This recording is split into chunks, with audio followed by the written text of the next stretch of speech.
reporter, Maddy Glab, who's been out at practice all week. And I guess we got some good news yesterday, Maddy, with Cole Bishop coming back to practice, albeit in a red non-contact jersey. But just seeing him participate in some capacity was kind of like a finally reaction. With all these injuries, to get some players back, specifically a draft pick, is better late than never. He's coming back to the practice field before the season begins, and I think that's a win. Especially being a rookie, you need that time on task. You need those reps throughout practices. We heard from defensive coordinator Bobby Babich today, and he said there's things we can do from Cole outside of practices that can get him up to speed on things, but it really comes down to letting a guy be out there, work, get to learn the position, and with what his coaches have to say and all those things. So it's nice to have somebody like that out there practicing. And Sean McDermott also said, Mike Edwards is also going to get be a part of individual and stretch and all those things this week too. So I know we'll have a better update once practice ends, but it's nice that a few players are getting back to practicing finally after, somebody like Edwards hasn't really seen the practice field much this entire offseason. And if you think about it, Cole Bishop's got a lot of time now. It's got 2.5, 3 weeks to get up to speed and become the guy they envisioned him being. He'll have a chance to get into the starting lineup between now and opening day, even given this level of ramping up.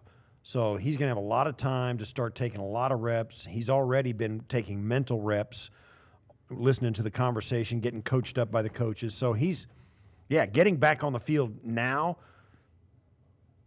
really just means he's going to be ready for opening day and 100% healthy when he does. Yeah, and you wonder what that is going to play out like. We know DeMar Hamlin is now not practicing as well, so as you get a safety back who is starting to get back into the fold of things, you lose somebody in DeMar Hamlin who has been on the practice field throughout training camp. So the guy who's been there throughout everything has been Taylor Rapp. So come week one, who is going to be next to Taylor Rapp? Is it going to be Taylor Rapp starting on the field come week one? We've seen the most out of him. He's been in the system for a year, but if it is him, who's opposite of him, and how quickly, if it's going to be somebody like Cole Bishop or Mike Edwards, how quickly are they going to be ready? Or is it going to be somebody like DeMar Hamlin who does have starts under his belt?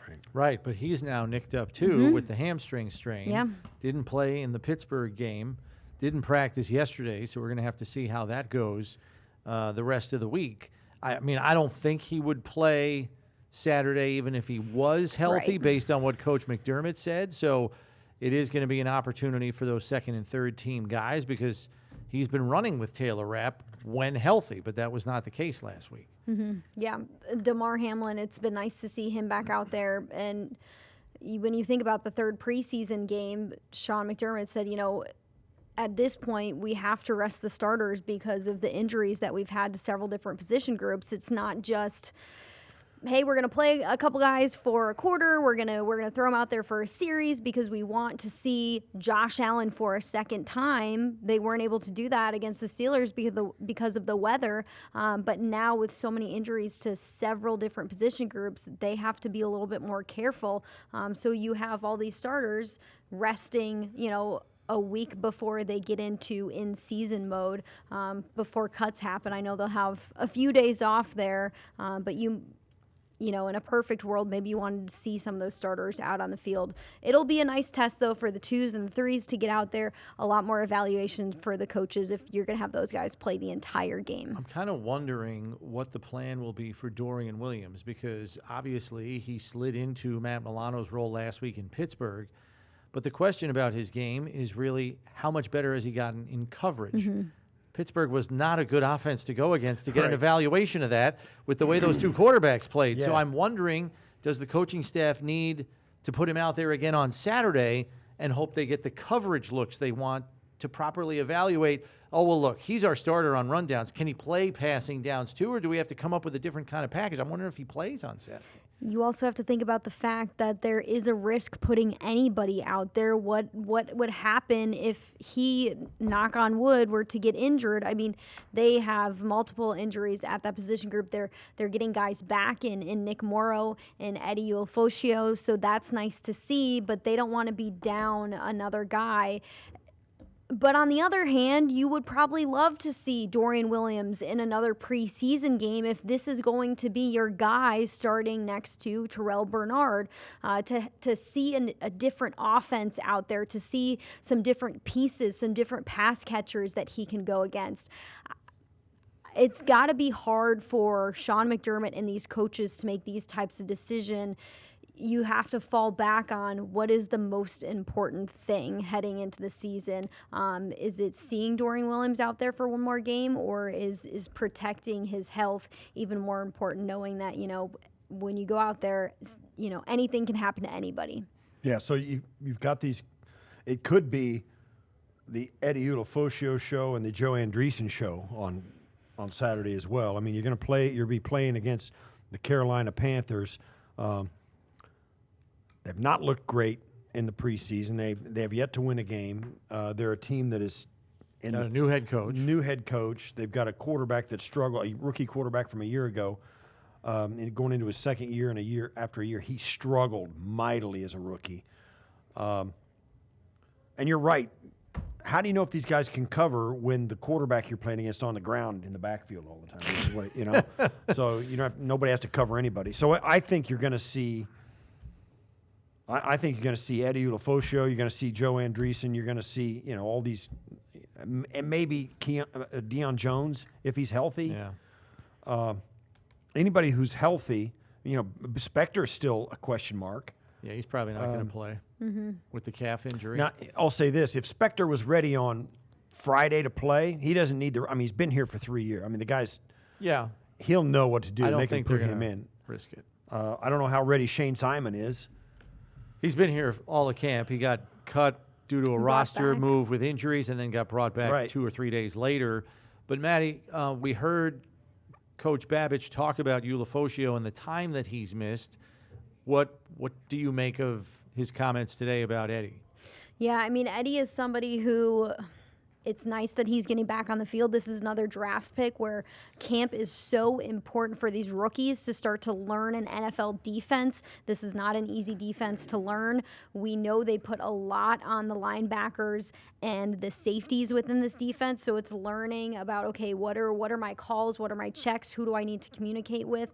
But yeah, Bobby said, he's starting to get comfortable with the little bit that we're doing out there, and it's hard to get comfortable with something that you're just walking into after spending some time injured. But he did say, there's a lot of room for growth for a player like this and for anybody in our defense, and he just needs to catch up as fast as possible. Yeah, he spent over a week on the sidelines with a rib injury. I think the one feather in his cap is he did play special teams in addition to defense for 3 years at Washington. So special teams isn't foreign to him. The kickoff play might be because it's foreign to everybody. But I think it helps him that he has a lot of special team snaps under his belt from his college days at Washington. So that's good.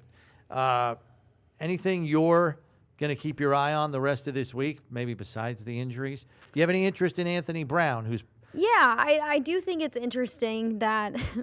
I mean, I'm sure if we asked Brandon, hey, Brandon, has there ever been an offseason where you had to sign 2 backup quarterbacks to get through the preseason? He would say absolutely not. Yeah. It's a very unique situation that this team is going through where they lose their backup quarterback in Shane Buechele and then they lose another backup in Mitchell Trubisky after injuries in preseason games. So you bring on Ben DiNucci a week ago. He has 4 days to prepare for a preseason game, plays against the Steelers, and Mitchell Trubisky goes out with a knee injury, and we've got to sign another backup quarterback. So in walks Anthony Brown, who just got waived by the Las Vegas Raiders last Friday and is now in Buffalo being signed by them on Tuesday. Same deal. Ben DiNucci got signed on Tuesday. Anthony Brown got signed on Tuesday. There's a game on Saturday.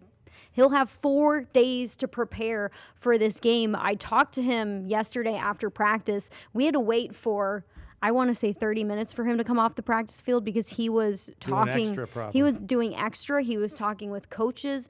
It was very interesting to watch Anthony Brown and Ben DiNucci go through a practice yesterday. I was really keyed in on both of them, and they had coaches next to them the entire practice, walking them through things, talking with them about different things.